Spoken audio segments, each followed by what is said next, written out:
Welcome to But For Real, a variety show podcast co-hosted by two therapists who also happen to be loudmouth feminists. I'm Valerie, your resident elder millennial child-free cat lady.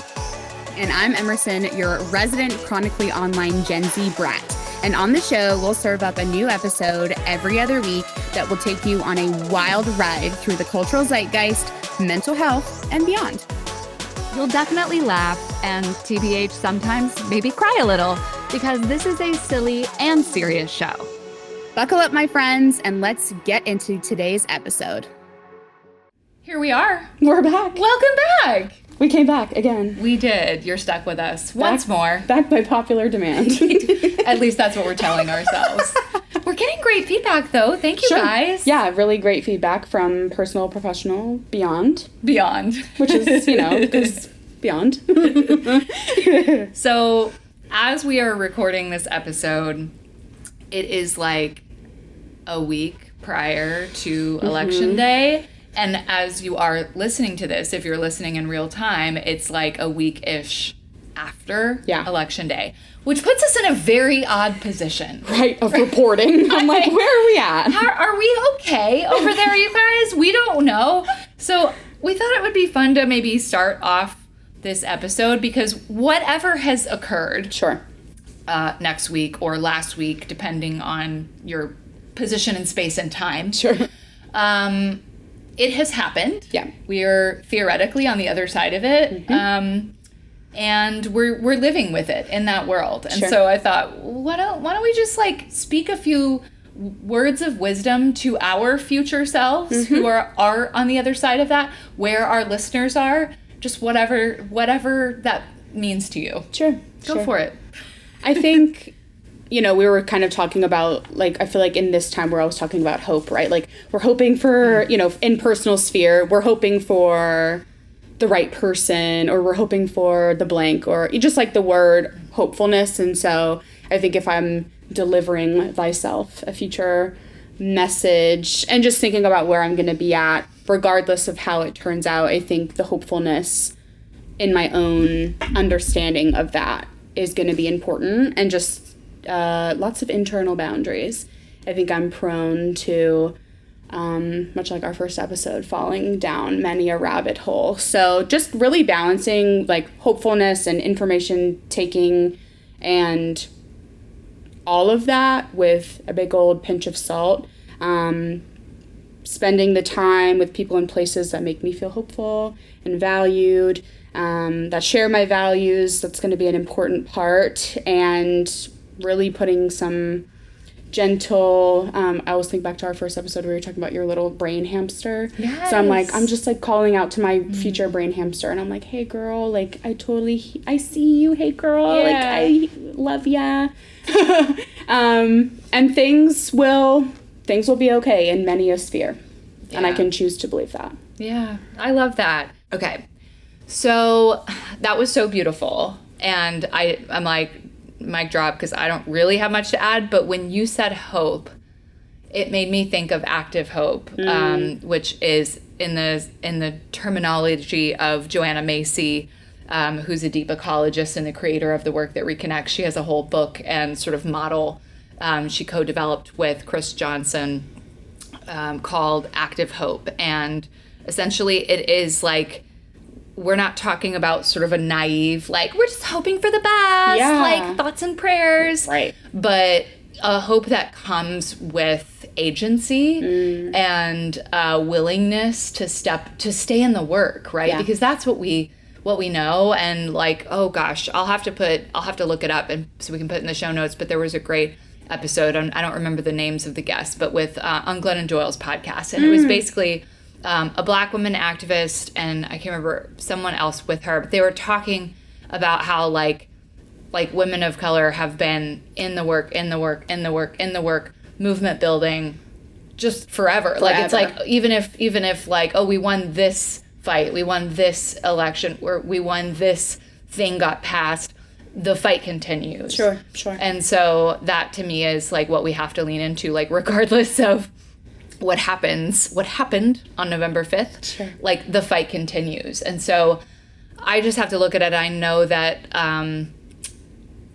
the stakes are high and the consequences could be extremely dire, and yet we cannot allow that to immobilize us. Like, can we tantrum? Can we collapse? Like all of the things that would have to happen in that potential outcome? Yes, temporarily, but then we got to pick our little cute butts up and we got to stay in the work. Hell yeah. So that's all I got. Can't stop girl power. Now it's time for our first segment, Tea and Crumpets, where we tell you what we can't stop talking about this week. What you got? So I put Dancing with the Stars. Lol. Like, I feel like it's so cheese, because it is. But Never seen it. You're kidding. No. Like, not a single episode Not a single ever. episode. It's so silly and just drama, and I feel like there's so much politics that goes into it. But I've been watching Strictly Come Dancing, which is like the UK version. Like, I have very fond memories of watching Strictly with my mom, like growing up. So that kind of continued when we moved here, and Dancing with the Stars really took off. So if you've never heard of Dancing with the Stars, it's a reality show where there's pro dancers and they're matched with a celebrity, and the celebrity, over the course of however long they are voted to stay on the show, basically learns how to become a ballroom dancer. So it's tough. The competition is really tight over the years. It's so nostalgic, like I said, just watching it with my mom. Sometimes my sister burrows in and watches it too, and we all just kind of act like we have this dance knowledge when none of us danced like that. So it's just funny. It's just a nice way to keep connecting with my family. The season's juicy. There's like a really messy showmance that just was... Showmance? Yeah. And is that where it's like the celebrity and the person they're partnered with start to... Okay. Yeah, and so there's been like some very successful Dancing with the Stars showmances that like have ended up in marriages. Wow. But I also kind of low-key feel like the Dancing with the Stars pool is a little like incesty. Like they kind of all, the pros like all date each other and get married and whatever. So,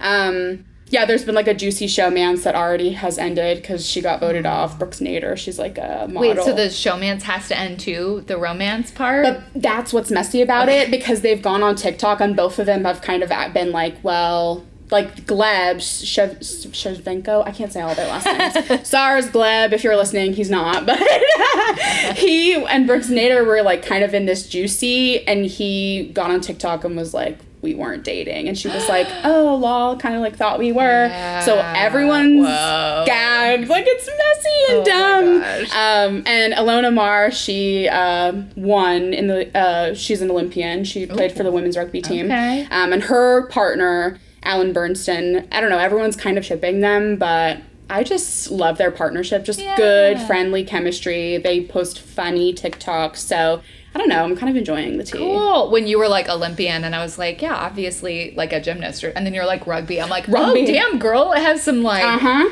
some range. I love her. Okay. She is like... If you honestly, like, fuck all of it, just go look her up. Okay. She's really, really cool and just, like, completely changing, I think, some of the movement of what it means to, like, be in a different kind of body. Like, she's, like, muscular, she's strong, she's, like, picking up her partner and shit. Was she the one, like, wearing lipstick, like, on the field and being like, so what? It might have been her. Yeah, I don't know. I think there was one of the American women's rugby team who was, like trying to, you know, basically like, listen, it's not like all athletic or all glam. Like I can be whatever I want to be. I could honestly see it being her, but she's really cool and is making me really enjoy. Oh, sweet. Okay. Love that. I love getting a little peek into worlds that I'm not a part of. So my thing this week is a show called Bad Monkey. It's on Apple TV. I'm obsessed. We just finished it. It's 10 episodes, and I don't know if they've already announced. We tried to ask Alexa, she was useless, and then I forgot to Google it. So I don't know if it's like already been announced that they'll do another season. Sure. Kind of had that feel of like this one mystery is contained within this season, and then if there's another one, maybe it'll be like the same character, but with a totally different sort of like mystery crime arc. So I asked Wikipedia to tell me more so I could share it with you guys. And it said that it is a black comedy crime drama. I was like, no wonder I like it. Black comedy, okay. Yeah, just like dark and witty and like just like really quippy. And it was created by Bill Lawrence, who I actually didn't know a lot about Bill, but then I'm like, actually I do, because not only did he create Scrubs, he co-created Ted Lasso and Shrinking and several other shows. So this guy's like kind of a living legend, kind of a big deal. The show stars Vince Vaughn and a woman, Natalie Martinez, who I was not familiar with prior, and I fell in love with her. She's gorgeous inside and out. And it's based on a book by Carl Hyacin, who is like a big deal, but I've never read any of his stuff. Can't recommend it enough. It was like, you know, definitely bingeable. You have to know what happens next. So clever. Loved and you it. said 10 episodes? Yep. Okay, and they're doable. like 40 minutes to an hour each. Not even bad. Yeah. Looking forward to your feedback. Welcome to The Lore, where we share anonymous listener-submitted stories about literally anything. The more cringe or jaw-dropping, the better. To submit your story for a future episode, find Deeps on the gram at ButForRealPod or at GaiaCenter.co/podcast. We usually submit a juicy submission from a listener, but I wanted to throw my own funny story in for today because I've been sitting on this one. So this is the shortened and sweet version of my first day of 6th grade, living in the States. I only went to 6th grade for like 3 weeks. We got here and they were like, well, we recommend her to go. And I was like, fuck you guys, I don't want to go. But best believe my mom and dad were like, no, you need to go. We're about to be stuck with you all summer. So I'm just like pulling up to 6th grade. I'm like 11. I just moved from China. I totally hate my life and like everyone. I'm so pissed. And come into homeroom. Immediately my teacher is like, new kid, and she talks different. So like everyone just like on a swivel is looking at me. I wanted to just literally crawl in a hole. I was like, you're joking, right, Mr. Chadwick from 6th grade science? Never forgot you for that, king. So I'm sitting there and I'm just kind of like, okay, this totally fucking sucks, whatever. And then morning announcements roll and then everyone gets up for the pledge. But no one told me nothing. So I'm just standing and I'm kind of like, okay. So I'm not going to be weird. So I stand up because everybody else did. And I'm just like standing there as they're literally reciting the pledge. And I'm just kind of like, okay. The kid next to me like elbows me and she's like, you need to say the pledge. Honey, I don't know what even we're doing right now. What are we pledging allegiance to? No, and like everyone's like hand on the heart, everything. So I just stood there and I was like, okay, that was kind of fucking weird. I'm leaving. Is this a cult? Yeah, I was like, do we do this every day? Like I had so many questions, but I just didn't say anything. Come home, I'm like super pissed. I slammed my door. My mom's like, how's your first day of me in a movie? I'm like, it was fucking terrible. I'm never going back. And she's like, I'm never going back. She's like, yeah, you are. And then later I cooled off and they were asking, just my mom and dad are asking me about my day. And I said, yeah, and we had to do this really weird thing and we were standing up and I'm just kind of confused. Where's the Republic of which it stands? And they're looking at me like, what? And I said, where is the Republic of which it stands? I don't know where that is. And they were like,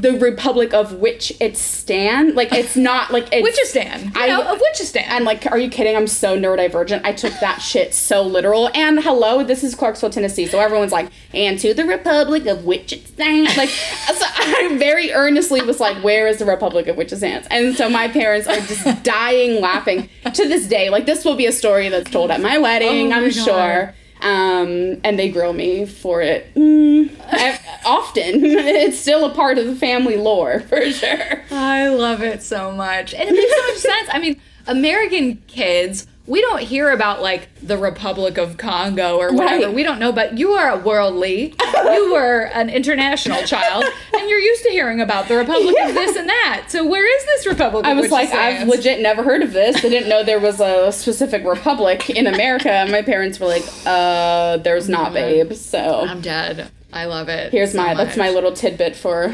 this election season. I need to cool off. my patriotism in 6th grade. I love it. And now it's time for the DSM. In our DSM, all varieties of dysfunction, spiraling, and meltdowns are welcome. In this segment, we break down complicated concepts and common misconceptions about mental health, well-being, and tell you what we really think. Now, for our DSM topic today, we're talking about attachment styles in the booming of this app era. So, I feel like on a clinical and just personal level, I can't stop hearing about the apps, dating apps, all of the things. So we kind of wanted to just dig in a little bit of like how this modern approach to dating may amplify up out of the water or perhaps diminish some of our attachment behaviors and kind of just like our personal takes on all of it. So just like a very brief attachment styles 101, attachment theory was created by John Bowlby and Mary Ainsworth. Shout out to grad school for teaching me that. And basically just sought to explain how early established caregiver relationships could become a predictor of somebody's social and emotional development. And then how any of that plays out when this child then becomes an adult and how all of that looks and works. So just kind of like an overview of attachment styles. I'll go ahead and throw one down and then Val will give us a very pop culture referenced example. So the first attachment style is secure attachment. So this is somebody that is comfortable with intimacy and their own independence. And a pop culture example would be Leslie Knope and Ben Wyatt from Parks and Rec. Love them. Just communicating openly, having support for each other's ambitions, giving each other like enough space, but also enough togetherness, like feeling like, you know, like, oh, well, she didn't text me back in the last few hours. Like, she's probably just busy, right? Sure. Because there's that security there. So that would be an example of secure attachment. Love that. Anxious attachment. This is someone that craves closeness, but often is very preoccupied and worried about rejection or having fear of abandonment. So a little bit more for my millennials, but I know it's also a frequent rewatch. How I Met Your Mother, Mr. Ted Mosby. Have you seen it? No. Oh, it's hard but I know to the lore. say. I know the lore. Right. And it's hard to say if I would recommend dedicating like however many 9 seasons to it. Sure. But there is some good cultural lore with it. But yeah, eager, quick to fall, head over heels, can be pretty intense. And then very, like you said, preoccupied of like, oh my God, what's happening? Is this person still in? Which, as we can imagine, shows up big time in this modern app world. For sure. Avoidant attachment. This is someone that really values independence, but may struggle with intimacy because of this pretty high value of their independency. I always say it's very like arm's length-esque with the avoidance. Yes, and I thought of Big from Sex Oy and the City. vey. That motherfucker. Oh my God. Wait, and what's the line? And she's like, and there he was, wearing Versace on a Sunday, Mr. Big. And I'm like, yeah. Oh, Big. We could do a whole episode on, maybe at some point we will, the various chapters of Sex and the City. Oh, God. But yeah, just not emotionally available. Sure. Right? And, you know, I know this gets a little maybe into other stuff, but like, I think that can happen both from maybe somebody who did not really receive much like warmth and secure nurturing from caregivers, but also someone who received too much. Yeah. And is just smothered. like, get the fuck away. Yeah, for sure. And then disorganized, the kind of hodgepodge of both. So this is kind of the unpredictable mix of anxious and avoidant behavior. So definitely giving opposite sides of the spectrum, but both firing off at the same time. Yeah, which on the receiving end, I mean, it's obviously very confusing from both sides. Sure. The person who's experiencing it, the person who's receiving it. And a lot of times that means you're going to need a lot of therapy if you got a disorganized attachment. That Just going to part. give you a preview there. I kept trying to think of examples, but what came up was Gollum / Smeagol.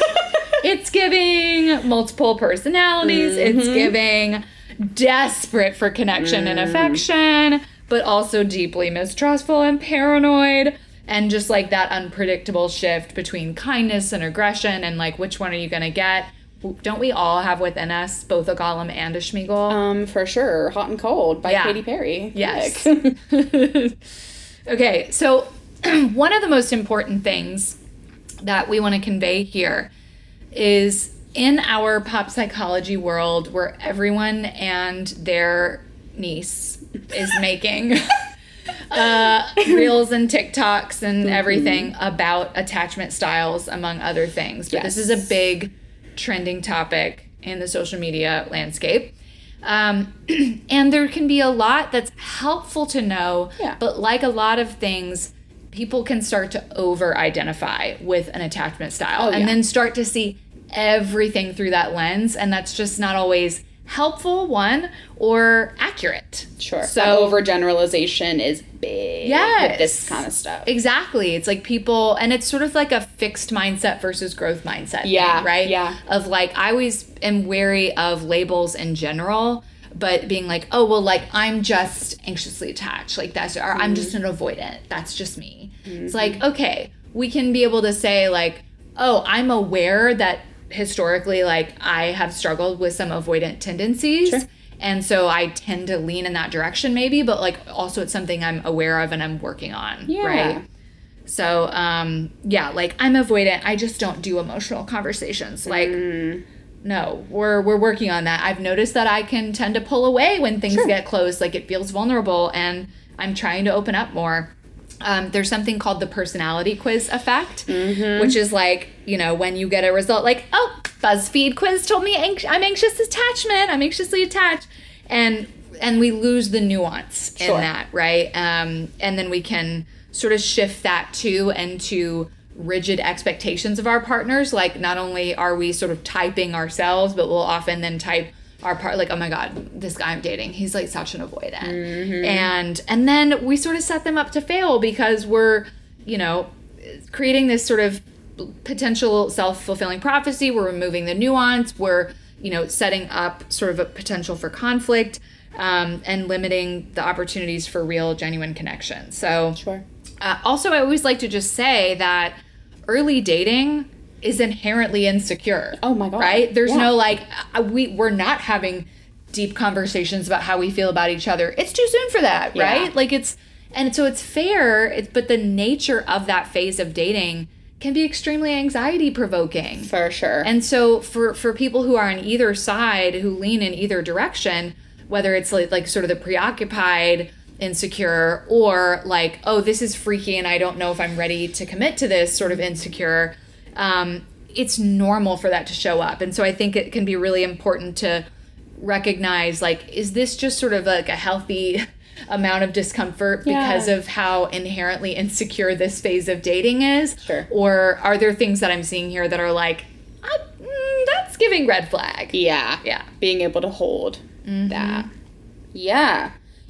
So the dating apps kind of being that double-edged sword, right? Of the amplification of some of these behaviors. So an anxious individual, they're glued to that phone. They're waiting for that text. They're looking at locations. I have so many anxious presenting people that are like, I shouldn't be able to see certain locations or social media posts, like really just like ruminating and cycling that through. Are they going to text me back? Are they not? Just really, really preoccupied with who is this person to me, and is this reaction, you know, the interaction that we had last is what I'm banking on. I remember reading something so long ago, and it was, it honestly probably came from TikTok. It was like, as an anxious person, I only feel as safe as our last interaction. And I was like, oh, like, that's a really interesting take and I think it's pretty true for a lot of anxious folks. Avoidance may really love this kind of like hookup casual culture that we're in with the apps. Swipe and go. You don't have to, if you match, it doesn't mean like we've matched in matrimony and it's serious right away. So there could be, greater accessibility of just kind of floating in and out of connections, and also dipping when shit gets a little bit too real. When you have somebody on the other end that's expressing feelings, asking what's next, and an avoidant is like, you're asking things of me? I don't know about this. And then leaving after that. And then the secure is kind of, how do they fit into this? May really thrive because they have that strong sense of self, but may feel kind of caught up in some confusing instances if they're dealing with somebody that's either anxious, disorganized, or avoidant. So the swiping of it all. Does this help or hurt? I think we can't not have this conversation without talking about the instant gratification of a match, of a hit, of a super like, of whatever these apps are positing to us all, if you're using them, and what that means in the kind of air quotes traditional sense of a slow burn, of a genuine connection. I think there is something to be said about the power of finding a romantic match online, especially if you live in an area where like a lot of those people you don't gel with, or if that's what it took for you to meet your person. But the discernment process around algorithms and all of the things that are pushing all of us to do certain weird things on the app, maybe jumping too close. The endless swiping reel of, oh, well, there's so many fish in the sea, so I'm just going to keep going until I find the one. Societally, we are so plagued by the idea of the one, and how that typically is pretty harmful, I think, to most relationships. Yeah. Doesn't really help you honor your independence or who you are as a person outside of the relationship. So just keeping in mind that endless swiping realm and what that's doing to the brain, also how that's benefiting the apps. They want you to keep swiping. Ghosting, and how that is a huge part of the conversation, from romantic to like familial interaction. I'm just seeing like ghosting being a really big and really hurtful thing that a few of my clients are working through right now. So that, again, that fish in the sea, the abundance of options, people start to feel like a commodity versus a person, which feels really sticky and gross. And I don't know, like, we've all been there. Have I, like, ghosted in some kind of realm in my life? Absolutely. Right. From my own discomfort, not wanting to hurt anyone's feelings, from people pleasing, all of those things. And I think we're always kind of caught up in this conversation of, like, well, if I'm on the apps, like, I don't owe these people shit. Yeah. And yes, and, right, there's that, hey, these are, like, people. We should care that these are people that we're kind of having this, like, blasé thought about, and what it means to be kind of centered in who you are and what you're looking for, and being able to communicate appropriately with people, especially if you're sharing space. Yeah, if it's just like a one-off match, okay, no, maybe just like move on. But if you've matched with this person, exchanged numbers, gone on a date even, gone on a few dates, just having some courtesy to say, hey, I don't really know if this is working. And even if the person doesn't respond in your favorable way, knowing that you still did the right thing, or at least the honorable thing. I don't know if honorable is the word. Yeah, virtuous. Yeah, right? yeah. Like, because to just, it's look at the level of energy or time or investment that's been put in, and if it's more than like 30 minutes, right, like maybe just a few words like that can go such a long way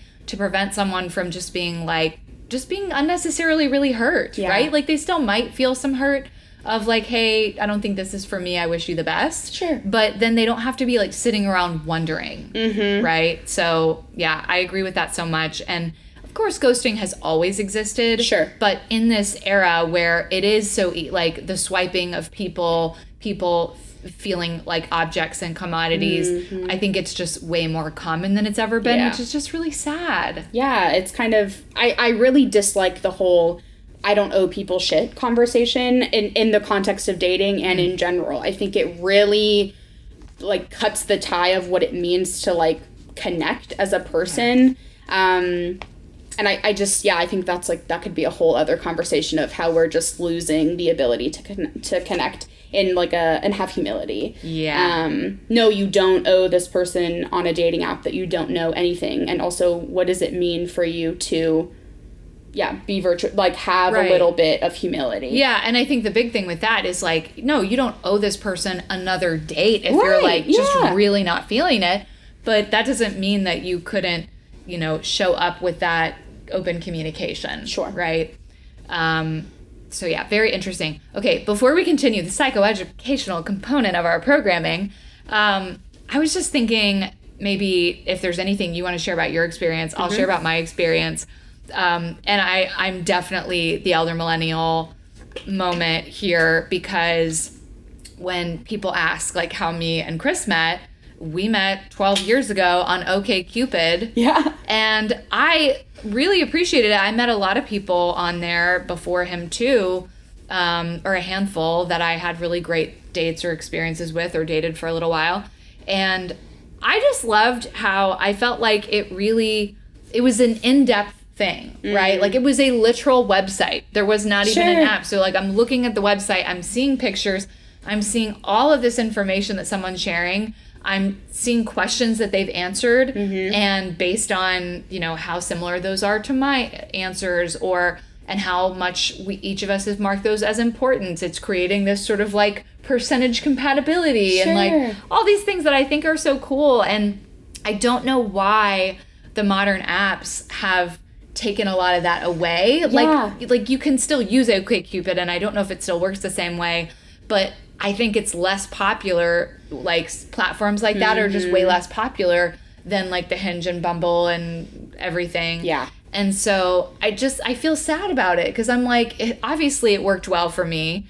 But I think that in general, there's a lot that like works better about, okay, we're seeing a little bit wider of a picture here of who this person is, that helps me better contextualize like what I might be seeing in photos, right? That makes perfect sense. And I think I even love that. Or I think like when I used to watch movies and like they're talking about online dating in the movies, and like you sit down at the computer and you're like putting together this whole profile. And for, oh my gosh, I was on dating apps like throughout college and none of grad school, mostly college, like did Tinder, did Bumble, did Hinge, and I was like, these all fucking suck. Like you're trying to like find the pictures, but for me, unfortunately, I like men, so like the men's profiles were just giving nothing, or it's just like, it just felt gross. Like it was really not capturing anything. Yeah, like who are you? No, who are you? And then I think, God, it's been a while since I've been on any of them, but like I think it was Bumble maybe, they used to like give little like tags, but like even my own tags were stupid. It was like girl, Cancer, like it was like all this astrologically related, like listens to music, like it just seems stupid. Like it just doesn't seem, it just seems fucking dumb. Like these platforms, I don't know how to put it. They could be serving us better in terms of actually helping people sift through and find some compatibility, but like, why aren't they? Right. And no wonder that there's not like a whole page profile, because our brains are so fucking fried. No one's reading it anymore. That's why everyone's like, swiping. Yeah, and it's just like, okay, like you're not at that point, like it has nothing to do with the person and the personality and what's there. We're solely basing it off of looks, instant matches, and that dopamine hit of perhaps getting a match, but then not doing it. I used to like get matches and then like it would die or go nowhere. Or if it was Bumble, you have to reach out first. Would reach out, nobody responds. Like it's just such a strange system that I think is really not serving much to the society. And yet it can work at times, right? And so those diamonds in the rough. It's like, I'm sure that if I were single, like I probably would be on the apps. And it's the diamond in the rough, it's the needle in the haystack. And so it's like, if you're going to be on there, just trying to engage with it in a sane way. So we were thinking about like messaging behaviors of the different sort of types. And obviously we could say like, oh, well, the person who's like sending 6 texts in a row, 6 messages, might be one of the more anxious types. The person who's like going hot and cold, you know. But again, I think that it's always more nuanced than just saying like, oh, this person sent 3 messages back to back. They must be an anxious, avoidant person, and I want to stay away, right? So it's just being aware of like, it's not just what you say, it's how you say it, and not expecting perfection of each other in that process, because, you know, especially communicating over text is messy. Like, get on a video call once you feel like safe and ready to do that. Go to a date. To me, that's the biggest thing that apps have to offer is just putting more people in your path. And then you got to do the hard work of like sitting and having a cup of coffee with them and being like, all right, tell me about yourself. What's your favorite color?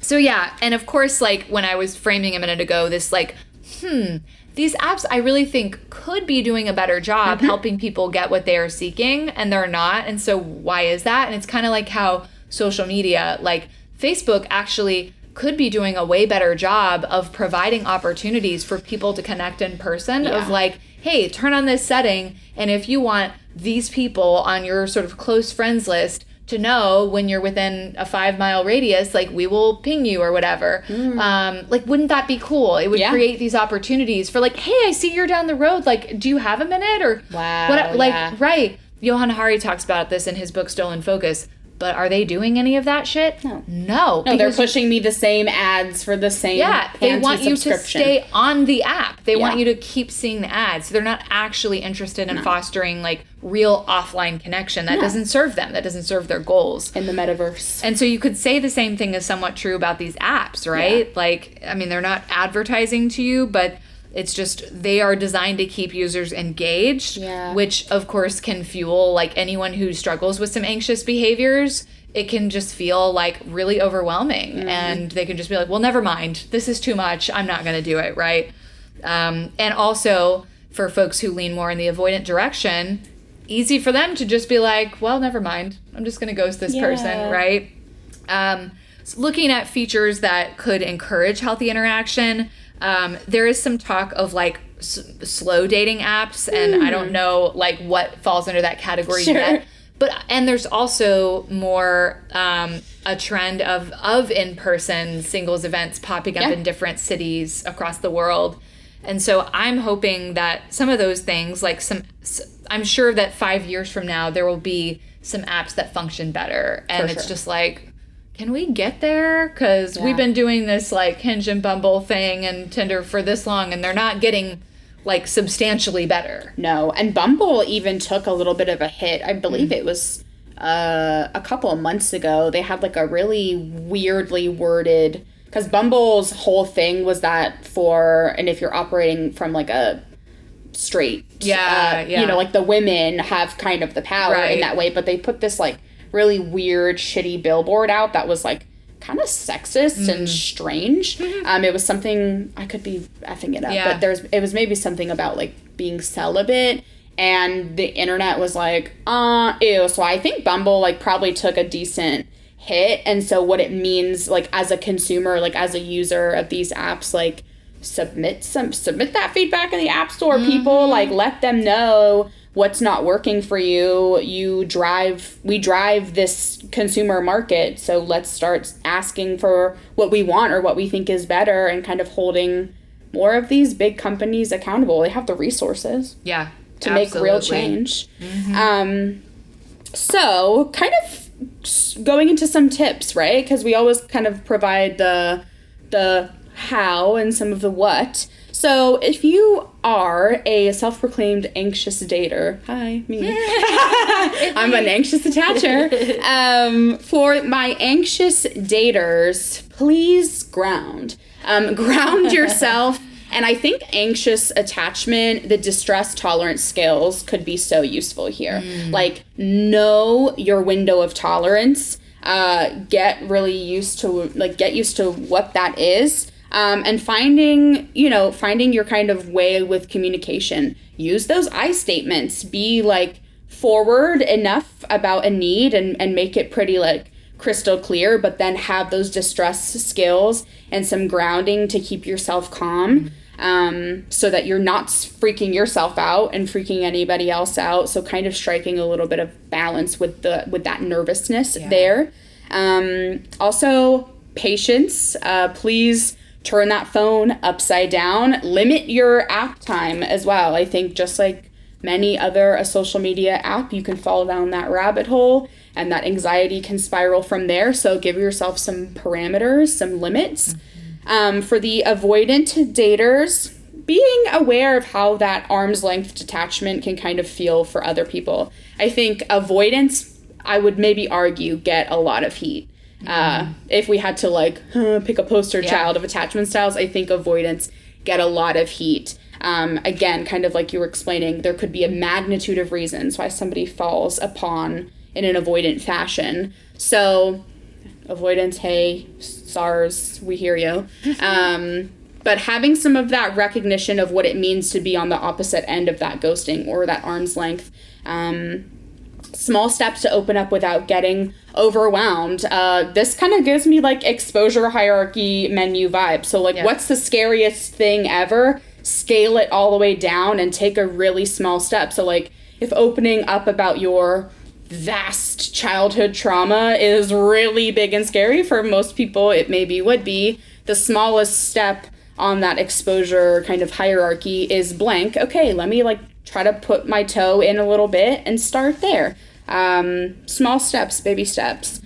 For secure daters, if you are a secure person in your attachment anyways, you probably have that strong core sense of self, some internal boundaries, but making sure you have those kind of solidified if you are entering this dating realm with people that are pretty classically anxious or avoidant or disorganized, so you kind of know what lane you need to be in and managing your, being like a secure person and kind of helping some of that modeling if you are with someone that's a different attachment style, but remaining true, I think, to your own internal and external boundaries can also be important because you don't want to have the rug pulled over for you either.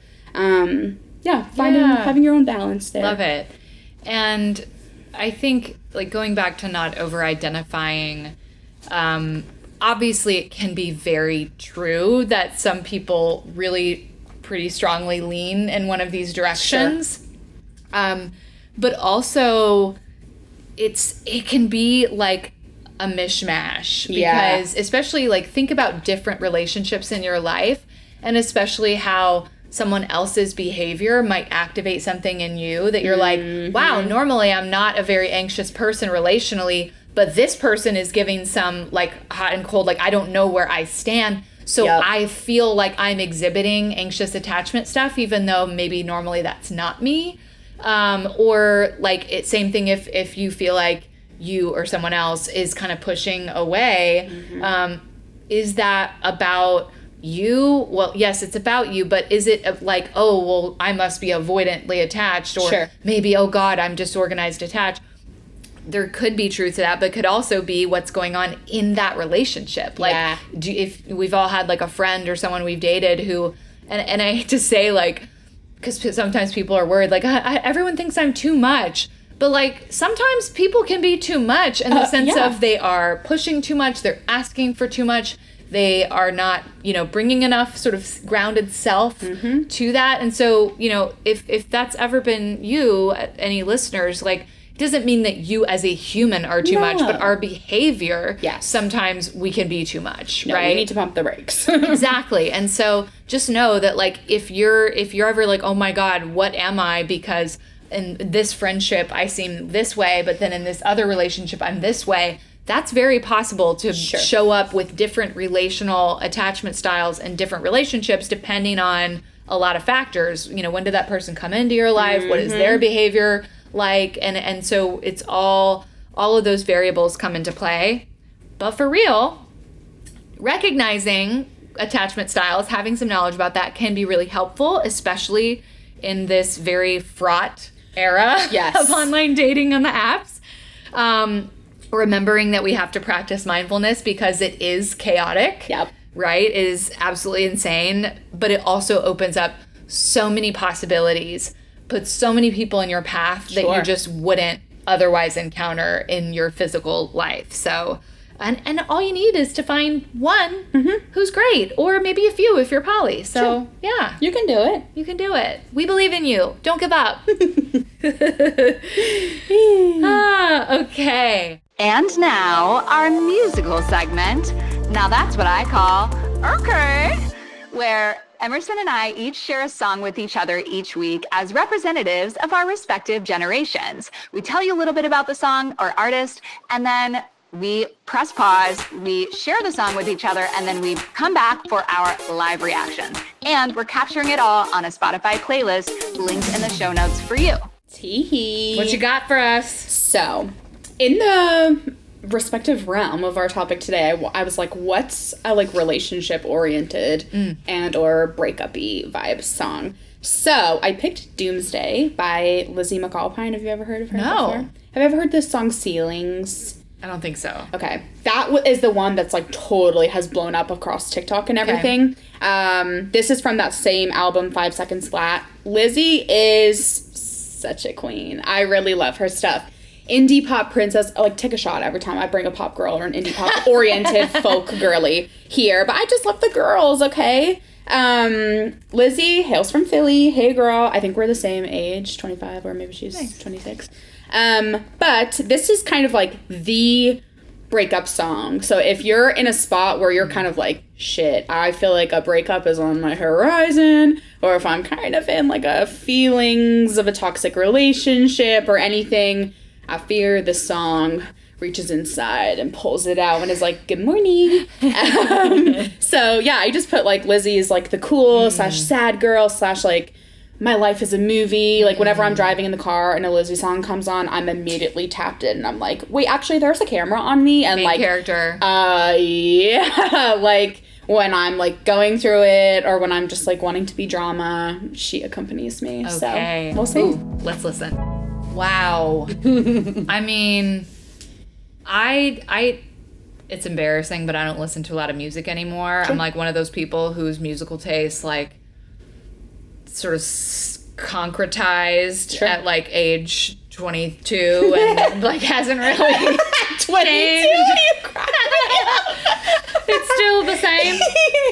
So when I hear someone that like legitimately makes me want to get in my car and turn that on instead of a podcast or an audiobook, then I know I'm like, oh, I really, really like this. She's talented. She's real good. And I loved like the sort of the dynamics of the song, how like it got really big at points, but then so quiet, so minimal. I love that like oscillate. She does that a lot across her sound. Like almost a cappella only, right? Yes. That was so cool. I loved it. Yay. Thanks for sharing. You're welcome.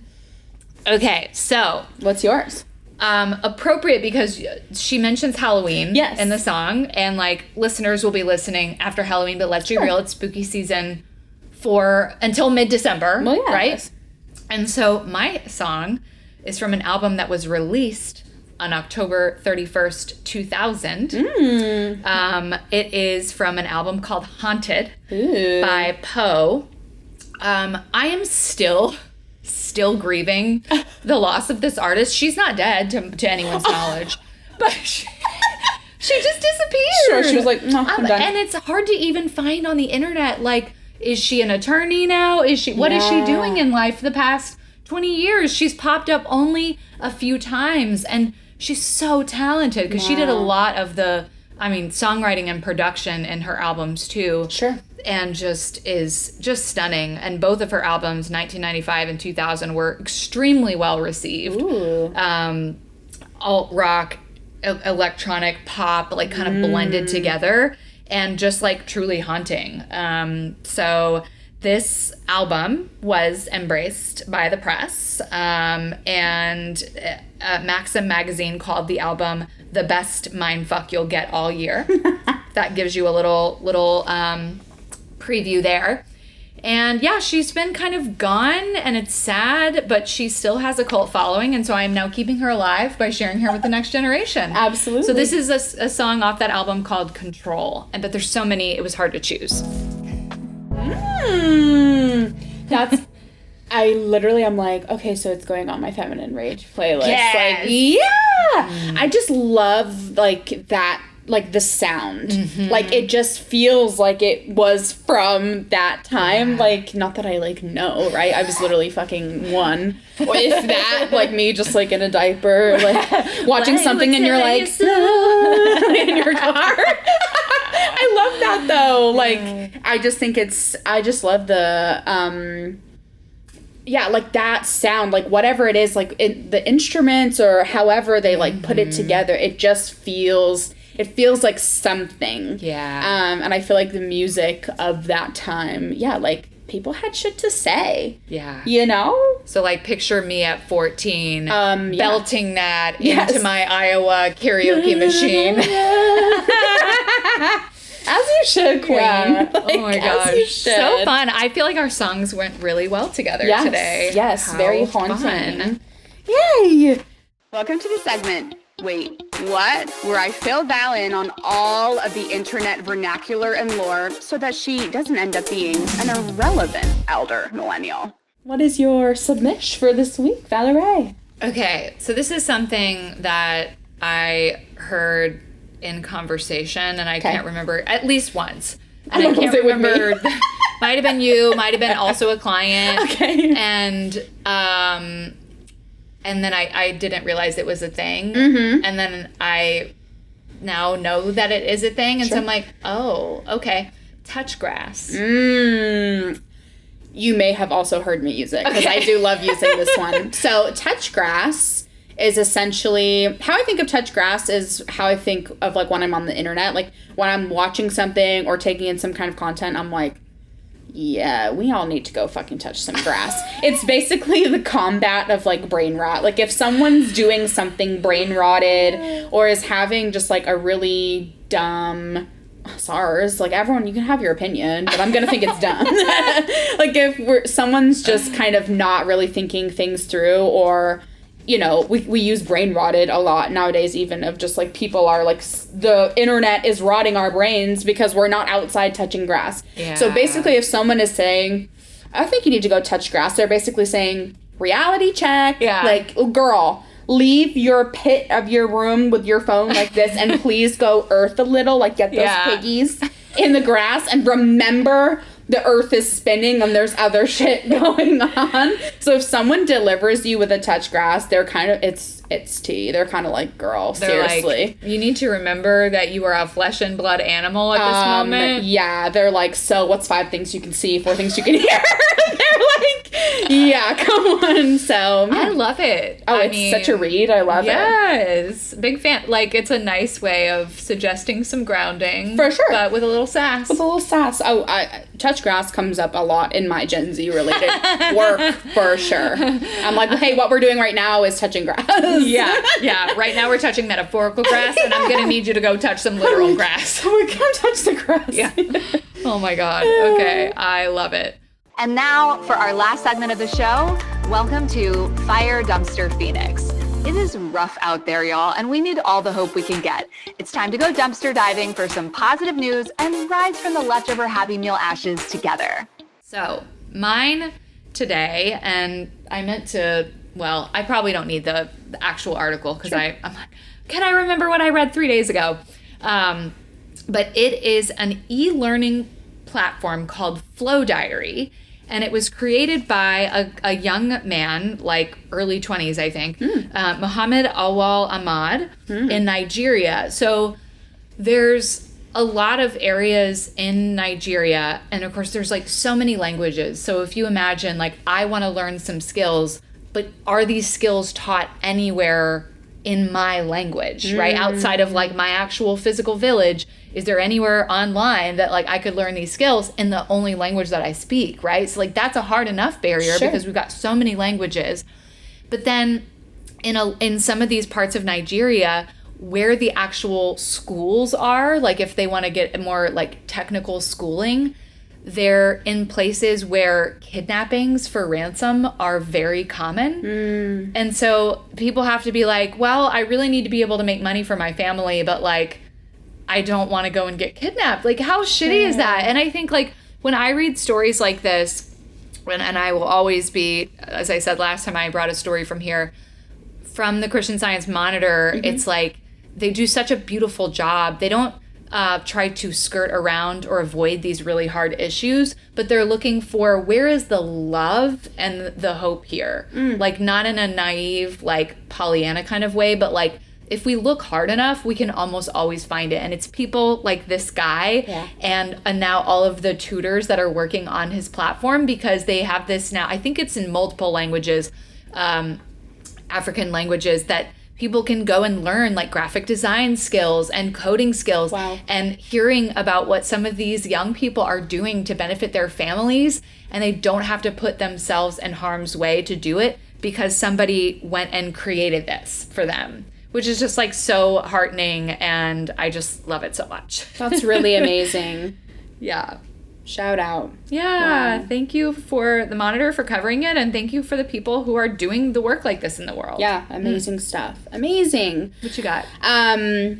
I threw down that researchers in the UK have been awarded, I believe it was £600,000 of funding to create a vaccine that prevents ovarian cancer. Cool. And I feel like whenever we're talking about like cancer treatment and cure, just like all the politics that goes into like cancer and healthcare in general, this was just so intriguing to me.